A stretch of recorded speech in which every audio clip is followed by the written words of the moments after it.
ሰላም ጤና ይስጥልን የተወደዳችሁና የተከበራችሁ የመሃል ሚዲያ አድማጭ ተመልካቾቻችን እንደምን ሰንብታችኋል? ለዕለተ ሰኞ ወደ እናንተ እንዲደርሱ ያዘጋጀናቸውን ቀን መረጃዎቻችንን ይዘንላችሁ ቀርበን። በቅድሚያም አበይት ርዕሰ ጉዳዮችን በራያ ግንባር በተከፈተ ትንኮሳ በወገን ጦር የተቀናጀ ምላሽ የጠላት ኃይል ተደመሰሰ።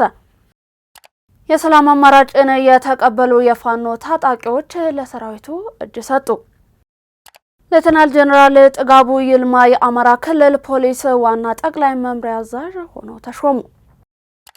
ፕሬዝዳንት ዶናልድ ትራምፕ ከሰሜን ኮሪያው መሪ ኪም ጆንግ ኡን ጋር ባላቸው መልካም ግንኙነት ምክንያት ከደቡብ ኮሪያ ጋር የሚያደርጉትን የጋራ ወታደራዊ ልምምድ በከፍተኛ መጠን እንደሚቀንሱ አስታወቁ። የሚለውን ከውጭ ይዘነዋል። ቀደም ብለን ባሻገርናቸው አበይት ርዕሰ ጉዳዮቻችን የዛሬ ዕለት ሰኞ መሃል መረጃዎቻችንን ጀመረን። አብራችሁን ትቆዩ ዘንድ የአክብሮት ግብዣችን ነው። ዜናውን ላይክ እና ሼር፣ ሚዲያችንን ሰብስክራይብ በማድረግ ዜናውን ጀምሮ ከመሸጋገሪያ በኋላ ስንመለስ በቀጥታ በዝርዝር ወደምንመለከታቸው የምናልፍ ይሆናል። በለቡ እንዲሁም በሳር ቤት በጊዜው ገንብቶ ለባለቤቶቹ ያስረከበው ሆራ ሪል ስቴት አሁን ደግሞ ለኢንቨስትመንትም እንዲሁም ለመኖሪያ ተፈላጊ በሆነችው ሳር ቤት አፍሪካን ዩኒየን ፊት ለፊት ዘመናዊ አፓርትመንቶችን ይዞሎት ቀርቧል። ባለ 1 መኝታ ቤት 91 ካሬ ከ1.8 ሚሊዮን ብር ቅድመ ክፍያ ጀምሩ። ባለ 2 መኝታ ቤት 131 ካሬ፣ 133 ካሬ እንዲሁም 137 ካሬ ከ2.6 ሚሊዮን ብር ቅድመ ክፍያ ጀምሩ። ባለ 3 መኝታ ቤት 166 ካሬ፣ 170 ካሬ እንዲሁም 175 ካሬ ከ3.3 ሚሊዮን ብር ቅድመ ክፍያ ጀምሩ። ቀጠሮ ለማስያዝ እንዲሁም ሳይት ለመጎብኘት በ0911 04 11 67 እንዲሁም በ0978 48 90 20 ላይ ይደውሉ። ሆራ ሪል ስቴት። ተመለስን። በቀዳሚነት ወደ ያዝነው መረጃችን እናልፋለን። በራያ ግንባር በተከፈተ ትንኮሳ በወገን ጦር የተቀናጀ ምላሽ የጠላት ኃይል ተደመሰሰ። በራያ ግንባር በጮቢ በር እንዲሁም በዋጃ መካከል በሚገኘው ልዩ ስሙ ሀብሎ መንደር በተባለ ስፍራ በጋራ ትስስር የፈጠሩት ታጣቂዎች በጀግናው የመከላከያ ሰራዊት እንዲሁም አጋር ኃይሎች ላይ የከፈቱት ያልታሰበ ትንኮሳ በከፍተኛ ውድቀት መጠናቀቁ ተገልጿል። የካቲት ወር ውጊያን አስመልክቶ ከአካባቢው የተገኘው ወቅታዊ መረጃ እንደሚያመለክተው ታጣቂዎቹ አካባቢውን ለመቆጣጠር እንዲሁም በሰራዊቱ ላይ ጉዳት ለማድረስ አልመው ጥቃት ለመክፈት ቢሞክሩም ቅድመ መረጃ ያገኘው የሀገር መከላከያ ሰራዊት በሰፊው ፈጣንና የተቀናጀ የመልሶ ጥቃት እርምጃ ከፍተኛ ሰብአዊና ቁሳዊ ኪሳራን ሊያደርስ ችሏል። እስካሁን ባለው የተረጋገጠ መረጃ መሰረት በአጠቃላይ በዚህ ያልተሳካ የትንኮሳ ሙከራ 34 የጥፋት ኃይሎች ሲደመሰሱ 25 የሚሆኑት ደግሞ በጽኑ መቁሰላቸው ተገልጿል። አካባቢውን ሙሉ በሙሉ በቁጥጥር ስር ያዋለው የሀገር መከላከያ ሰራዊት በአሁኑ ወቅት ማጽዳት ስራን እያከናወነ የሚገኝ ሲሆን የአካባቢው ማህበረሰብ ከሰራዊቱ ጎን በመሆን አስፈላጊውን ድጋፍም እያደረገ ይገኛል። የግዳጅ ቀጠናው በአሁኑ ሰዓት ሙሉ በሙሉ በሰራዊቱ ሙሉ ቁጥጥርም ስር ይገኛል። የሰላምን አማራጭ የተቀበሉ የፋኖ ታጣቂዎች ለሰራዊቱ እጅ ሰጡ። በሰሜን ጎንደር ዞን አዲያርቃይ ወረዳ ዛሬማ አካባቢው የመንግስት የሰላም ጥሪን የተቀበሉና በጫካ ሲንቀሳቀሱ የነበሩ የፋኖ አባላት ለ10ኛ ዝም መብረቅ ክፍለ ጦር እጃቸውን ሰጥተዋል። ከቀናት በፊት ቁጥራቸው 70 የሆኑ ታጣቂዎች እጃቸውን እየሰጡ መሆኑን አንስተው አሁንም ብዛታቸው 25 የሆኑ ታጣቂዎች እየተደረገላቸውን የሰላም ጥሪን ተቀብለው ከነሙሉ የጦር መሳሪያቸውና ተተኳሾቻቸው ለሰራዊታችን እጅ እንደሰጡ የመብረቅ ክፍለ ጦር አዛዥ ኮሎኔል ስንታየው ሰይድ ተናግረዋል። በተያያዘ ዜና የሰራዊቱ አመራሮች ከቀበሌ ነዋሪዎች ጋር ውይይትን አድርገዋል። እነዚህ ቀበሌዎች በአዲያርቃይ ወረዳ ስር የሚገኙ ነብራ እንዲሁም ፍርቃ የሚባሉ ቀበሌዎቹ ሲሆኑ ቡድኑ ተሸሽጎባቸው የዘረፋና ሌሎች ወንጀሎችን ሲፈጽምባቸው እንደቆየ ነዋሪዎች ለመብረቅ ክፍለ ጦር አመራሮች ተናግረዋል። አሁን ለአካባቢው በመከላከያ ሰራዊቱ ሙሉ ቁጥጥር ስር መዋሉ ከፍተኛ ደስታ ተሰምቶናል ሲሉም ምስጋናቸውን አቅርበዋል። ነዋሪዎቹ እጃቸውን እየሰጡት መሆነ አሁን እየገቡ የቀጠናውን ሰላም እንዲረጋገጥ የበኩላቸውን ድርሻ እንዲወጡና ወደ ሰላም ማስከበር ግዳጅ እንዲሰማሩ በውይይቱ ድምዳሜ ላይ ተደርሷል። ዘገባው የኮሩ የሰራዊት ስነ ልቦና ግንባታ ነው። ትግራይ ወጣቶች የሚሰደዱባት በየቀኑ የሚታፈሱባትና በግዳጅ ወደ ወታደራዊ ማሰልጠኛ የሚገቡባት ፍትህ አልባ ክልል ሆናለች ሲሉ የስምረት ፓርቲ የስራ አስፈጻሚ አባል የሆኑት ፕሮፌሰር ክንደያ ገብረሕይወት ገለጹ። ተጨማሪ ዘገባውን ይዘናል፣ ተከታትለን እንመለስ። ፕሮፌሰር ክንደያ ገብረሕይወት ለጋዜጣ ፕላስ እንደተናገሩት የህወሓት ቡድን በቅርቡ የትግራይን ህዝብ መብት የሚጥስ አፋኝ ህገወጥ ህግን አውጥቷል። በዚህ ምክንያት ወጣቶች የሚሰደዱበት፣ በየቀኑ የሚታፈሱበትና ወደ ወታደራዊ ማሰልጠኛ የሚገቡበት አስደንጋጭ ፍትህ አልባ ሁኔታ መፈጠሩን ገልጸዋል። በህገወጡ የህወሓት ቡድን ምክንያት የትግራይ ህዝብ ማህበራዊ፣ ፖለቲካዊና ኢኮኖሚያዊ ቀውስ ውስጥ ይገኛል ያሉት ፕሮፌሰር ክንደያ ወጣቶች በተለያየ መንገድ ወደ አዲስ አበባ፣ ወደ ክልል ከተሞች፣ ወደ ጎረቤት ሀገራት በስደት በመውጣታቸው የክልሉ ከተሞች ወጣት አልባ የሆኑ መምጣታቸውን አስረድቷል። ቡድኑ ትግራይንና የትግራይን ህዝብ እንደ መያዣ ጋሻ አድርጎ እየተጠቀመ መሆኑን በመጠቆምም መሰረታዊ ሰብአዊ መብቶች በመጣሳቸው ምክንያት ህዝቡ በከፍተኛ ደረጃ እየተሰቃየ እንደሚገኝ ገልጸዋል። በትግራይ ክልል አመርቂና አስቻይ ሁኔታ ባለመኖሩ ምክንያት መሰረታዊ የሸቀጦች፣ የነዳጅና የሌሎች አቅርቦቶች እጥረት መከሰቱን የገለጹት ፕሮፌሰሩ ይሁን እንጂ በፌዴራል መንግስት የሚሰጡ መሰረታዊ የስልክ፣ የትራንስፖርትና ሌሎች አገልግሎቶች ቀጣይነት እንዳላቸው ተናግረዋል። በሌላ በኩል ህገወጥ የማዕድን ቁፋሮ፣ ህገወጥ የሰውና የመሳሪያ ዝውውር በየከተማው እንደሚፈጸም አብራርተው በአሁኑ ወቅት ክልሉ በከፍተኛ አጠቃላይ ቀውስ ውስጥ እንደሚገኝ ጠቁመዋል። የህወሓት ቡድን የጊዜያዊ አስተዳደሩን በማፍረስ በኃይል ስልጣን መቆጣጠሩንና ክልሉን ጨምድዶ በመያዝ በሌሎች የሀገሪቱ አካባቢዎች ምርጫ ሲካሄድ በትግራይ እንዳይካሄድ ማድረጉንም አስታውሰው አብራርተዋል። ሌተናል ጄኔራል ጥጋቡ ይልማ የአማራ ክልል ፖሊስ ዋና ጠቅላይ መምሪያ አዛዥ ሆነው ተሾሙ። የአማራ ብሔራዊ ክልላዊ መንግስት ርዕሰ መስተዳደር አቶ አረጋ ከበደ ሌተናል ጄኔራል ጥጋቡ ይልማን የአማራ ክልል ፖሊስ ዋና ጠቅላይ መምሪያ አዛዥ አድርገው መሾማቸውን የክልሉ ፖሊስ መረጃ አስታውቋል። ሌተናል ጄኔራል ጥጋቡ ይልማ የአማራ ክልል ፖሊስ ዋና ጠቅላይ መምሪያ አዛዥ ሆነው የተሾሙ ሲሆን የክልሉን የደህንነትና የህግ ማስከበር እንቅስቃሴን በበላይነት የሚመሩም ይሆናል። ሌተናል ጄኔራል ጥጋቡ ይልማ በሀገር መከላከያ ሰራዊት ውስጥ በተለያዩ ከፍተኛ የኃላፊነት ቦታዎች ላይ ያገለገሉና ሰፊ የወታደራዊ አመራር ልምድ ያላቸው ባለሙያ ናቸው። እስካሁን የአማራ ክልል ፖሊስ ዋና ጠቅላይ መምሪያ አዛዥ ሆነው ሲያገለግሉ የቆዩት ኮሚሽነር ጄኔራል ዶክተር ዘላለም መንግስቴ የኢትዮጵያ ፌዴራል ፖሊስ ምክትል ኮሚሽነር ሆነው መሾማቸውም ነው የተገለጸው። ከፍተኛ የመከላከያ አመራር ልምድ ያላቸው ሌተናል ጄኔራል ጥጋቡ ይልማን በቦታው መመደብ በክልሉ ያለውን የህግ ማስከበር ስራ እንዲሁም የህዝብ ደህንነትን በበለጠ ቅንጅት ለመምራት ያለመ መሆኑም ተጠቁሟል። ኮሚሽነር ጄኔራል ዶክተር ዘላለም መንግስቴ ወደ ፌዴራል ፖሊስ ምክትል ኮሚሽነርነት ማደጋቸው በክልል እንዲሁም በፌዴራል ደህንነት መዋቅር መካከል ያለውን የጋራ ስራ እንዲሁም የመረጃ ልውውጥ የበለጠ እንደሚያጠናክረውም ይገመታል። የፖሊስ መዋቅሩ አዳዲሶቹን ተሿሚዎች ተቀብሎም የመደበኛ ስራዎቹን እንቅስቃሴን የሚያስቀጥል ይሆናል። በደቡብ ምዕራብ ኢትዮጵያ ህዝቦች ክልላዊ መንግስት ጤና ቢሮ ለእናቶችና ህጻናት ጤና እንዲሁም ስነ ምግባር ፕሮግራም ከተመደበው በጀት ላይ ተቀንሶ ለሁለት ዘመናዊ ስልኮች ግዢ መዋሉን የሚያሳይ ደብዳቤ በማህበራዊ ሚዲያ ይፋ መሆኑን ተከትሎ በርካቶች ለምን ሲሉ ቅሬታቸውን እየገለጹ ይገኛሉ።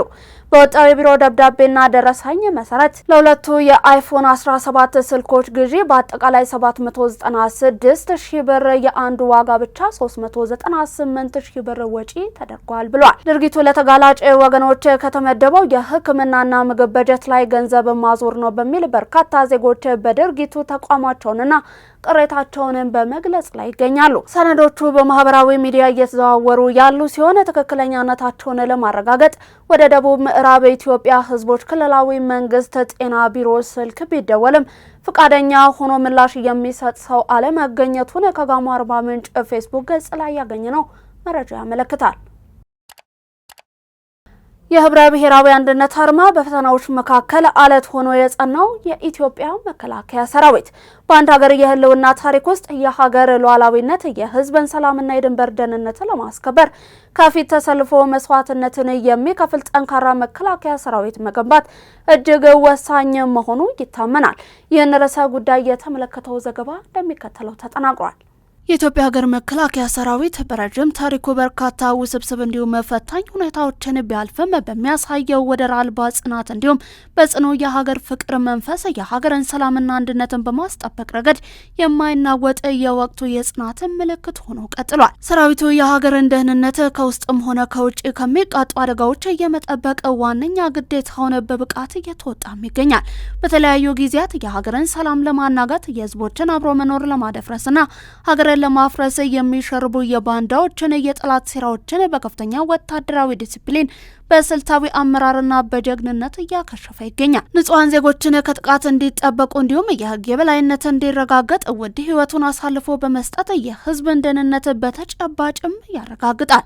ከዚህም ባሻገር የኢትዮጵያ ሀገር መከላከያ ሰራዊት የብሔር፣ የሃይማኖት እንዲሁም የቋንቋ ልዩነቶች ሳይበግሩት ሁሉንም የኢትዮጵያ ብሔሮች፣ ብሔረሰቦችና ህዝቦች በአንድ ዓላማ ስር እያሰባሰበ እውነተኛ የህብረ ብሔራዊ አንድነት ማሳያም ሆኗል። ይህ የሰራዊቱ ጥንካሬ የሚመነጨው ከተለያዩ የሀገራችን ክፍሎች ከተጣመሩ አባላት የጋራ ፍቅር እንዲሁም ለአንዲት ሀገር ከቆመ ጽኑ መርህ መሆኑ ሲገለጽ እያንዳንዱ አባል የግል ማንነቱን ለሀገር ሉዓላዊነት አሳልፎ በመስጠት ለህዝቦች የአብሮነት አርአያ ሆኖ እያገለገለ ይገኛል። ሀገራችን በታሪኳ ከተጋፈጠቻቸው ዘመናዊ ፈተናዎች፣ የጂኦፖለቲካ ጫናዎችና የውስጥ አለመረጋጋቶች አንጻር የመከላከያ ሰራዊቱ የተጫወተው ሀገራዊ ሚና እጅግ የጎላ ነው። ሰራዊታችን ከላቀ ወታደራዊ ግዴታ ባለፈ የሀገር የጀርባ አጥንት፣ የሰላም ዘበኛ እንዲሁም የህብረ ብሔራዊ አንድነታችን ማህተብ በመሆን የሚያስመዘግበው አንጻራዊ ገድል በታሪክ ማህደር ውስጥ ሁልጊዜም በክብር ሲወደስ የሚኖር መሆኑም ተብራርቷል። የሶላር ኢነርጂ የሀገሪቱን የኤሌክትሪክ ተደራሽነትን ለማስፋፋት ዋነኛው የኃይል ምንጭ ሆኖ እንደሚያገለግል የውሃና ኢነርጂ ሚኒስትር ዴኤታ ዶክተር ኢንጂነር ሱልጣን ወሊ ገለጹ። የኢትዮጵያ ኤሌክትሪክ ሽፋን በየዓመቱ በአማካኝ 4 በመቶ እያደገ መምጣቱንም ገልጸዋል። ኢንጂነር ዶክተር ሱልጣን ወሊ እንደገለጹት ከ5 ዓመት በፊት በአጠቃላይ 43 በመቶ አካባቢ የነበረው የሀገሪቱ የኤሌክትሪክ ሽፋን በተሰራው ስራ አሁን ላይ ወደ 63 በመቶ ማደግ ችሏል። ለዚህ እድገትም የግሪድና ከግሪድ ውጪ የሆኑ የኃይል ምንጮች ከፍተኛ አስተዋጽኦ ማበርከታቸውን ነው የተናገሩት። መንግስት በቀጣይ የኤሌክትሪክ ሽፋንን 100 በመቶ ለማድረስ እቅድ አቅዶ እየሰራ እንደሚገኝ የጠቆሙት ሚኒስትር ዴኤታው ከዚህ ውስጥ 70 በመቶ ከዋናው የግሪድ መስመር፣ ቀሪው 30 በመቶ ከኦፍ ግሪድ የኃይል ምንጮች እንዲሟላ መታቀዱን ገልጸዋል። በየአካባቢው የሚገነቡ የሶላር ሚኒ ግሪድ ፕሮጀክቶች ከዋናው ግሪድ ኤሌክትሪክ አውታር መረብ ለመዘርጋት አስቸጋሪ በሆኑ አካባቢዎች የኤሌክትሪክ ተደራሽነትን በማስፋፋት የሀገሪቱን የኤሌክትሪክ ሽፋንን ሙሉ ለማድረግ የሚደረገው ጥረት ጋር የሚጣጣሙ መሆናቸውን አብራርተዋል። በንጹህ ውሃና ሳኒቴሽን ዘርፍ ባለፉት 5 ዓመታት በየዓመቱ በአማካኝ 5 ሚሊዮን አዳዲስ ደንበኞችን የውሃ ተጠቃሚ ማድረግ መቻሉንና በሳኒቴሽን ዘርፍ ማበረታች ስራዎች መከናወናቸውን ሚኒስትር ዴኤታው አክለው ገልጸዋል።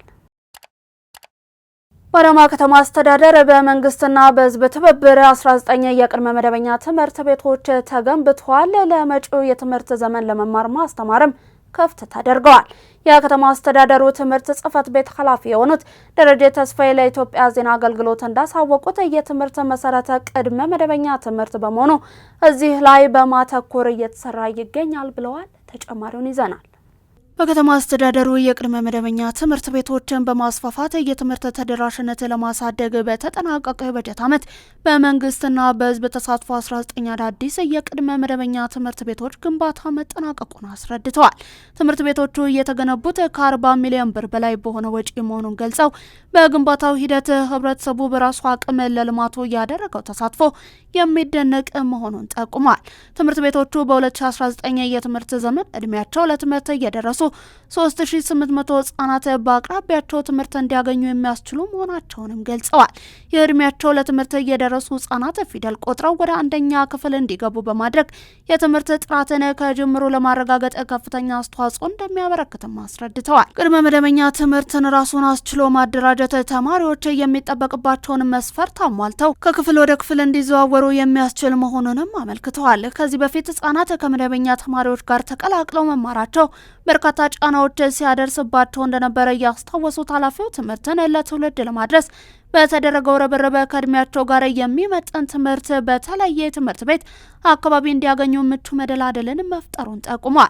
ለመማር ማስተማር ስራው ምቹ የትምህርት አካባቢን ለመፍጠር በሚደረገው ጥረት ነዋሪዎች በአካባቢው የተሰማሩ አልሚ ባለሀብቶች መንግስታዊና መንግስታዊ ያልሆኑ አካላት ተሳትፏቸውን አጠናክረው እንዲቀጥሉም ጠይቀዋል። በአዲሱ በጀት ዓመትም በህዝቡ የገንዘብና የቁሳቁስ ተሳትፎ ተጨማሪ የቅድመ መደበኛ ትምህርት ቤቶች ግንባታ ለማስፋፋት መታቀዱን አክለዋል።